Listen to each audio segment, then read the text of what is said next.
Wabarakatuh. Perkenalkan, nama saya Muhammad Ardiansyah. Saya dari kelas 10B, nomor absensi 28. Kali ini saya akan menjelaskan modul 3, yaitu penyuluhan hutan. Pokok bahasan materi penyuluhan kehutanan. Telaahan terhadap pokok bahasan yang diperlukan dalam kegiatan penyuluhan kehutanan. Misalnya, ternyata penghasilan beberapa pokok bahasan berikut ini.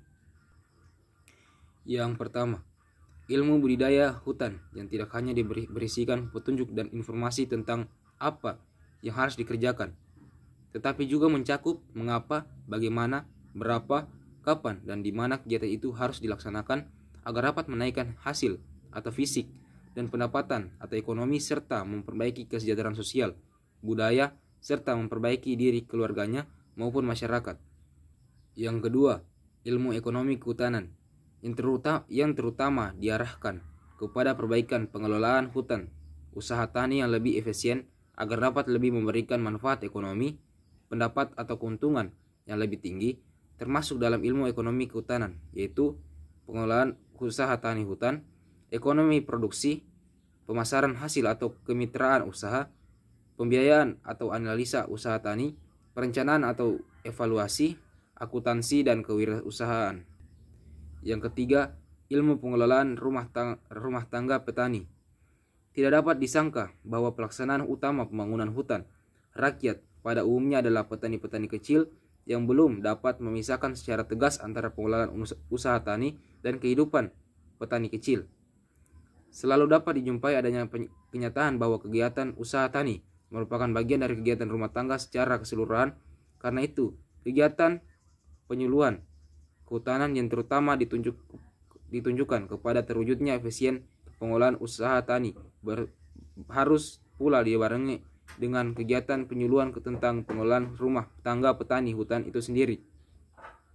Tentang hal ini, person dalam Mardikanto mengemukakan beberapa pokok bahasan yang perlu diperhatikan dalam pengolahan rumah tangga petani, yang mencakup: yang pertama, pengelolaan tentang makna dan hubungan antara usaha tani dengan ekonomi rumah tangga sebagaimana dikemukakan dalam gambar 9. Yang kedua, pengelolaan ekonomi rumah tangga secara keseluruhan, termasuk usaha taninya, yang mencakup inventarisasi sumber daya yang tersedia dan dapat dimanfaatkan, optimasi alokasi sumber daya, perencanaan, dan evaluasi pengelolaan ekonomi rumah tangga.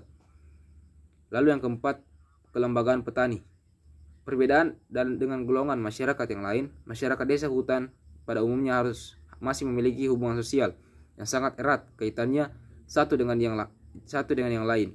Hal ini terjadi bukan saja karena masih memiliki hubungan kekerabatan dalam satu sistem keluarga luas, tetapi sifat pekerjaan dan usaha tani yang mereka lakukan seringkali menuntut kerja sama dan kesepakatan bersama, seperti dalam perlindungan hama penyakit, pengurasan kredit dan sarana produksi, pemasaran hasil, dan lain-lain.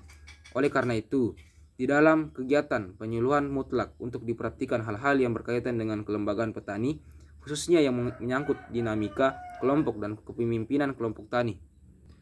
Lalu yang kelima, politik pembangunan kehutanan. Disampaikan pokok-pokok bahasan yang telah disebutkan di atas.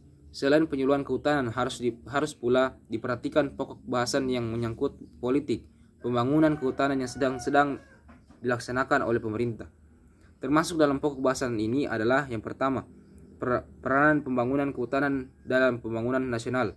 Kedua, peran, tanggung jawab, dan kewajiban yang dipenuhi oleh setiap petani hutan. Dan yang terakhir yaitu kebijakan-kebijakan dan kemudahan-kemudahan yang disediakan pemerintah bagi pembangunan kehutanan. Sekian dari saya tutup. Wabillahi taufiq wal hidayah. Wassalamualaikum warahmatullahi wabarakatuh.